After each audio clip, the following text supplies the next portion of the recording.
Hi friends, అందరికీ welcome back to my YouTube channel. So ఈరోజు మేము చికెన్ బిర్యానీ చేసుకున్నామండి. ఎలా చేసుకున్నామో ఏంటి అని చూసేయండి. ఫస్ట్ అయితే నేను పచ్చిమిర్చి అండ్ కొంచెం కొత్తిమీర మిక్స్ చేసి వేసాను మ్యారినేట్ కోసం. సో కొంచెం కర్డ్ అండ్ కారం అండ్ మసాలా, పసుపు ఇవన్నీ యాడ్ చేసి మ్యారినేట్ చేసుకుంటున్నాను. సాల్ట్ అండ్ కొంచెం నిమ్మరసం కూడా పిండాను.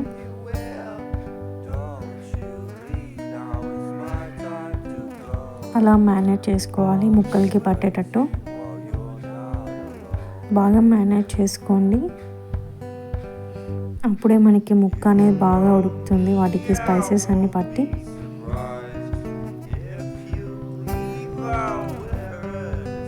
సో ఇలా మిక్స్ చేసుకున్నాక 5 to 10 minutes or half an hour ఫ్రిడ్జ్లో పెట్టుకుందాము. సో నేనైతే నెక్స్ట్ ఆయిల్ పెట్టుకొని ఫ్రైడ్ ఆనియన్స్ కోసం ఆయిల్ పోసాను. సో ఫ్రైడ్ చేసుకుంటున్నాను ఆనియన్స్. నెక్స్ట్ రైస్ కోసం స్పైసెస్ యాడ్ చేశాను. స్పైసెస్ వచ్చేసి నెక్స్ట్ గ్యాస్ మీద పెట్టేస్తున్నాను. రైస్ ఒక 70% ఉడికించుకోవాలి. ఇక్కడ ఆనియన్స్ ఫ్రైడ్ అవుతున్నాయి. సో ఫ్రైడ్ అయిన ఆనియన్స్ నేను తీసేస్తున్నాను.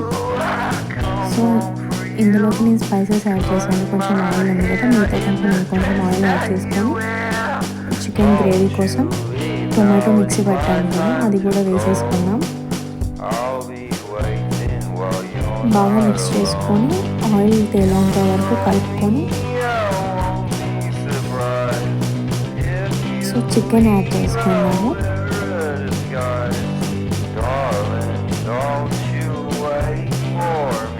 చికెన్ కూడా బాగా గ్రేవీ వచ్చేటట్టు ఉడకాలండి. ఎందుకంటే మాకు గ్రేవీ రావాలని నేను టొమాటో యాడ్ చేశాను. సో గ్రేవీలో కొంచెం ఫ్రైడ్ ఆనియన్స్ వేసుకున్నాము. పక్కన అయితే రైస్ అయితే అవుతుంది. రైస్ 70% అయ్యిందండి. సో మేము రైస్ ఫ్రై చేసుకుంటాము. సో మేము 2 layers కోసం రైస్ యాడ్ చేసాము. గ్రేవీలో చికెన్ తీసేసి సెకండ్ లేయర్ కోసం చికెన్ అండ్ గ్రేవీ యాడ్ చేసాము and rice వేసేస్తాము.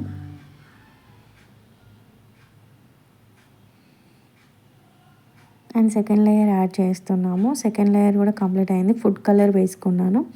So finally biryani అయితే 5 to 10 minutes లో ఫ్లేమ్లో హీట్ చేసుకోవాలి. సో ఫైనల్గా బిర్యానీ అయితే ఇలా వచ్చింది అండి. సో మీరు కూడా ట్రై చేయండి, పక్కా లైక్ చేయండి, సబ్స్క్రైబ్ కూడా చేసుకోండి.